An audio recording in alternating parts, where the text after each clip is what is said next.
Find out more about Ma's friend. Still no food for Gobbet. Neville Ma, should we talk to him directly? Neville Ma is dressed in an immaculate suit, surveying his party from the edge of the balcony. As you approach, he inclines his head respectfully. Good evening, Mr. I'm sorry, I don't believe we've been formally introduced. He straightens his wristwatch. I'm Neville Ma, owner of Yellow Springs Studios. Mr. Argent, quite an affair you've got here. I'm Mr. Argent's one decadent party, must have been awfully expensive. The pleasure is all mine, Mr. Ma, call me Mr. Argent. Thanks so much for hosting this gala. Mr. Argent, I'm gonna do this. I don't think it matters, I do my best. He gestures at the array of beautiful people mingling on the dance floor. Appearances are important in Hong Kong. If you look weak, that's how you'll be treated. Make a show of prosperity and it'll follow. Yeah, I'm not sure that's how it works. I guess it is in the show business, right?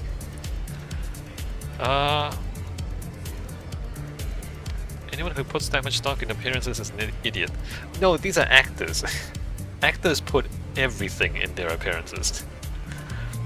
I'm sure everyone is glad to see your accident hasn't hindered you. He chuckles. I blame the newsfeed for that. They made the accident seem so much more serious than it was.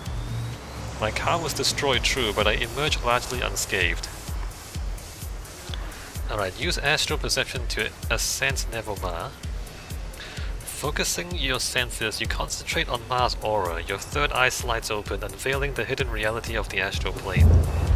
The walls of the veranda balcony go grey and cold, and Neville Ma explodes the scintillating light. Judging by the state of his aura, Ma appears to be in good health. His essence is slightly frayed, the sort of damage you'd associate with a standard data jack. Otherwise, he appears to be more or less intact. Oh, nothing more than a data jack. You do, however, detect a faint tinge of discoloration on the periphery of his aura. A chronic illness might darken an aura in this way, but you've never seen anything quite like this before. He's in good health. He's basically in good health. He has a data jack, but there's something else. Having seen what there is to see, your third eye slides shut again. If Ma is aware that you've sensed him, he doesn't show it. I've heard about your accident. How did it happen? He sighs. It seems as though that's all anyone wants to hear about these days. To be honest, I'm getting rather tired of repeating the story. Suffice to say, a delivery truck, a drone, experienced a glitch and ran a red light. If it hadn't hit me, it would have hit someone else.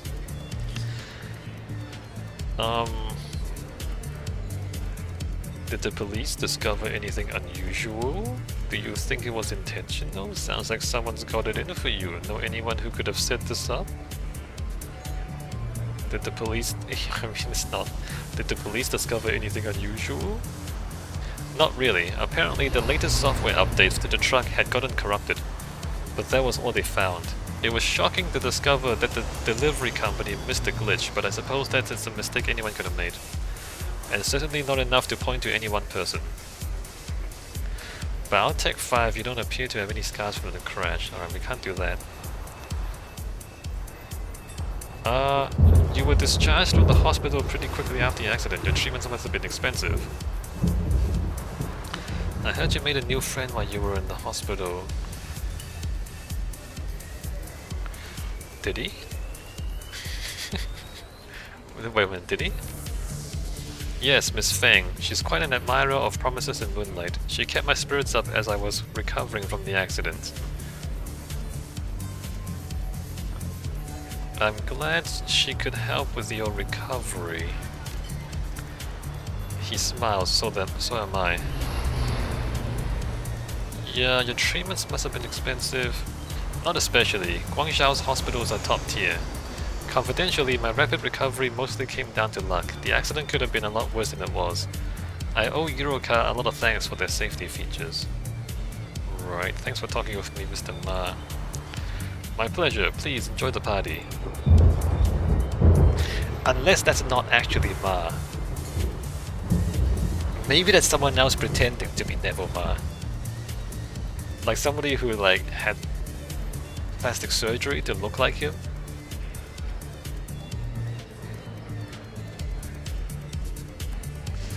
Anyway, we're not getting much here. Let's go ransack his apartment.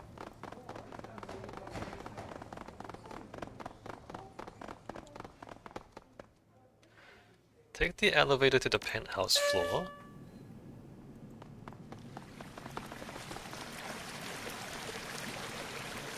We got fountains. That's cool. Keypad, nothing else there.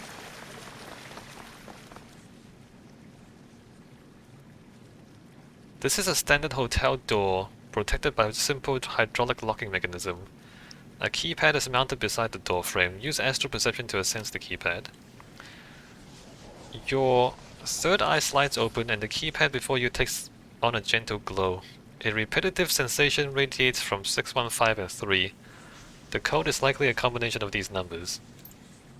Oh, you can do that? you can do that? Anyway, it's 1635. My bad. 1635.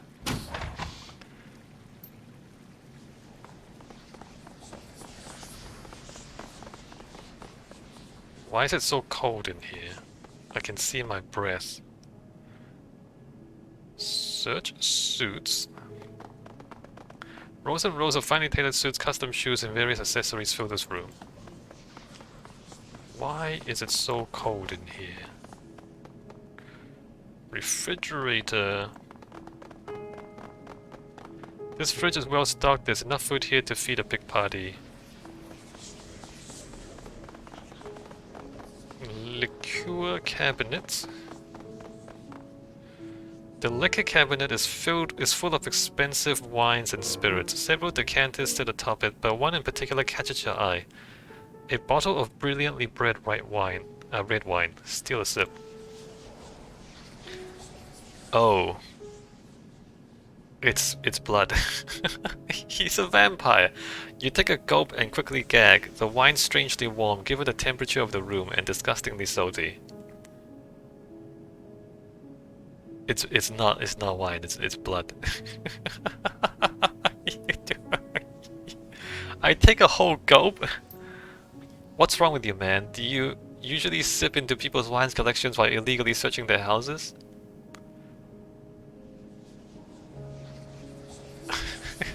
But look at that color, it's begging to be drunk. He's a vampire. But look at that color, it's begging to be drunk.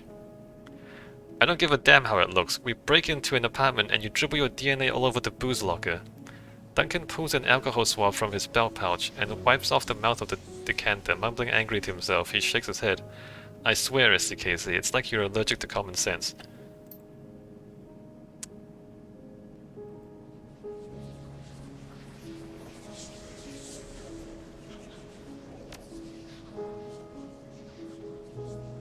He's a vampire. That's blood. Security door. The opposite side of the living room is dominated by a massive security door. It's much heavier than the exterior apartment door and looks like a recent addition. The wall has clearly been reinforced to support it. A series of top-of-the-line commercial-grade maglocks hold the doors sealed. It'd be easier to tunnel through the wall than it would be to break them open. Examine the door. A cursory glance at the door frame reveals no sign of a keypad or a jack point, but you do see what appears to be an RFID reader. A 16-digit number has been stenciled in the side of the reader in red ink. This didn't come with the apartment. Why fortify an interior door like this? Probably to keep up appearances. Can you imagine how people would talk if you installed this thing in the hallway? Well, one thing is certain, we aren't getting through there without a key. Most likely that means we'll have to get one from Ma or one of his people. Ah, shucks, I guess we'll just have to go back to the party. I mean, that is the next logical step. Tell me we're going to the party. I don't know, let's keep looking around here.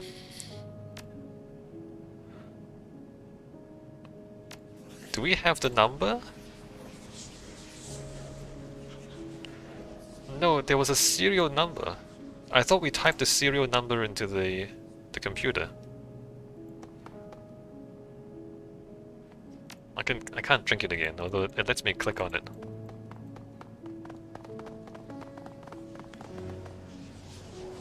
Well stocked, enough food to feed a big party.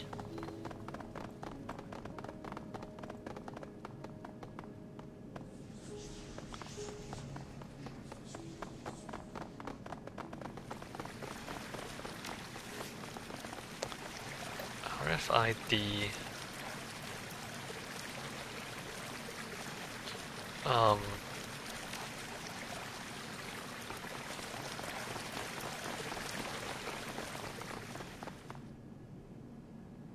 Take the elevator to the mezzanine floor.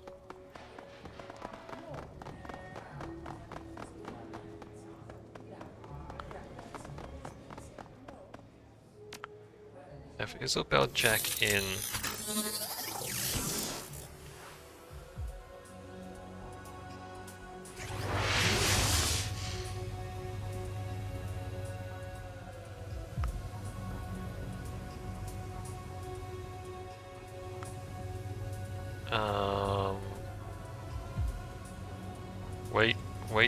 Wait.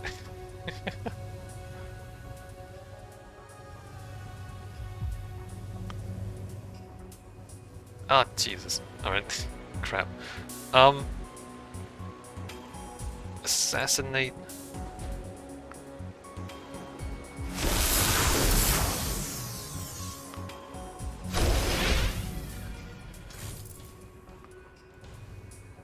What? Oh, what? Come on. Ah, unbelievable. Ow.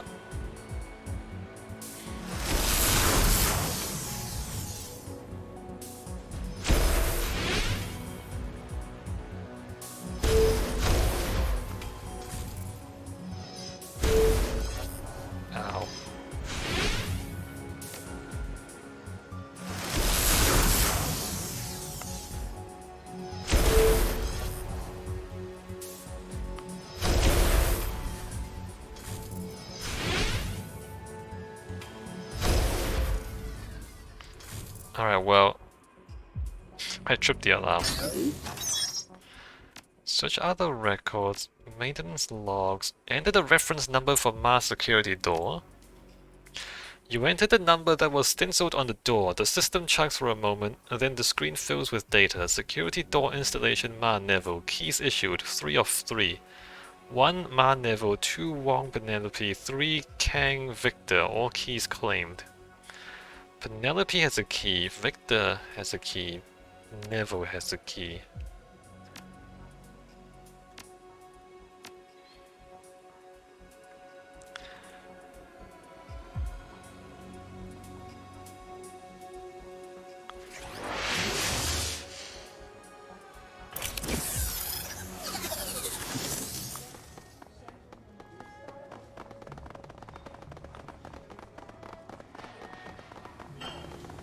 It would be suspicious.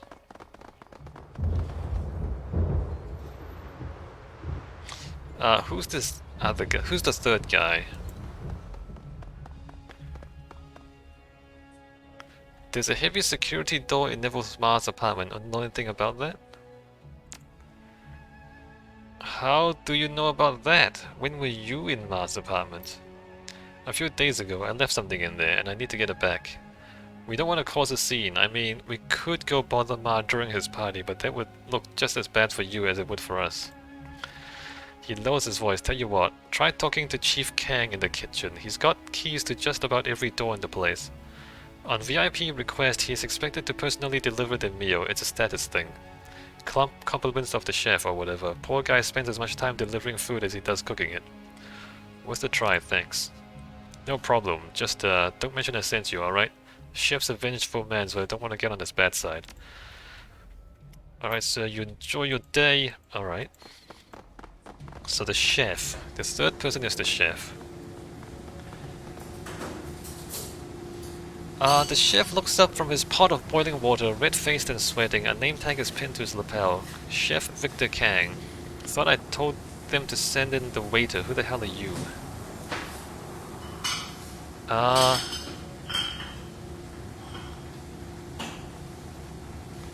Heard you can help me get through Neville's Mars apartment security. I'm gonna be straight. I need to get past Neville Mars security though. Yeah, I could do that. I could also lose my job for it, even go to jail. Sounds like a real winner of a proposition to me. He strains a vat of boiled fish through a sieve. Got work to do, stranger. Doors that away. I heard Ma insulted your dumplings in front of his guests. That's harsh.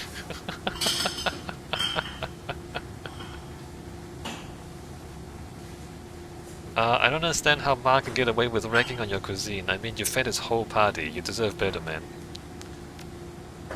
His expression hardens. Yeah, it cost me a raise and a whole lot of face. I bet that bastard didn't lose a wink of sleep over it either. With a single motion, the chef lops off a fish's head. I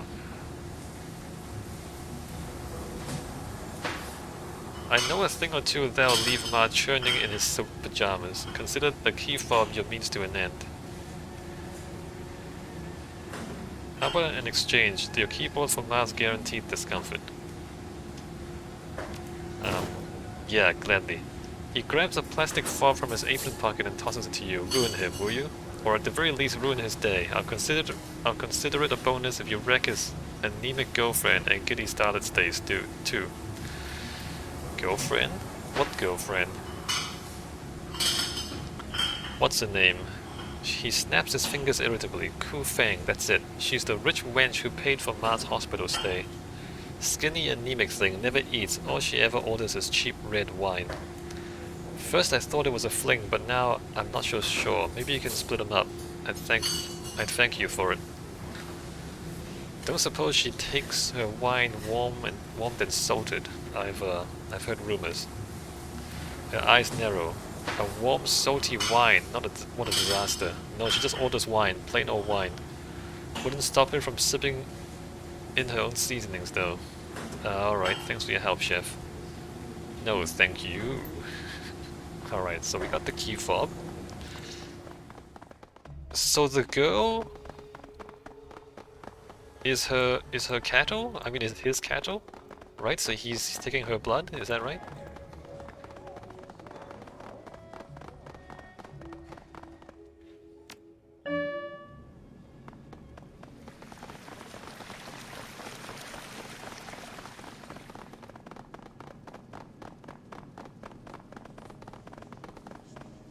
Save the game, open the door. As you approach the door, a light set into your key fob goes from red to green. There is a loud series of thunks and the door slides open. A blast of frigid air floods into the room from the other side. It's apparently freezing in here. Oh look, a bath. Not sure I like the bath inside the floor like that. Seemed kind of gross, like everything flows into it. If you spill something, it'll flow in. Seems kind of gross, right? Cyber terminal.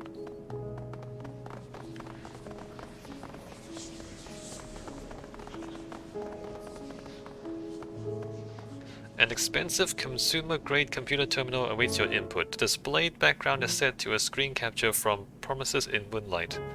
Penelope Wong's radiant face beams at you from the corner of the screen. This must be Ma's personal terminal, he smiles. I can't think of a better place to dig for dirt on the man. Log into the computer as a guest. Wait, can't we have Isabel hack into the thing? A few keystrokes is all it takes to get into the computer's file structure. As a guest. With the high-tech security door in his apartment, it seems Ma never bothered to encrypt his machine. An options menu appears on the screen. Search emails. You read through Ma's email. Most of it is spam and boring business arrangement, but one detail stands out.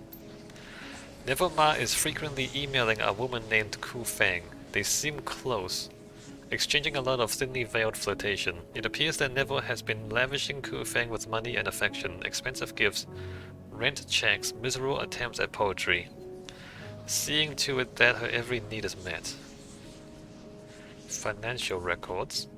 Neville's financial records are astoundingly boring, aside from two major things. He spent next to nothing on his hotel bills, where it appears he only stayed for 3 days. And he's spending a lot of money on a woman named Ku Feng, jewelry, bills, clothes, and such. He didn't spend any money on medical care. He doesn't need it. Right? He doesn't actually need medical care. Unlock the office door. With the push of a button, you unlock the office door on the other side of the room. An ominous thunk reverberates throughout the cold steel apartment. Alright, let me adjust my mic. Let me take a brief break.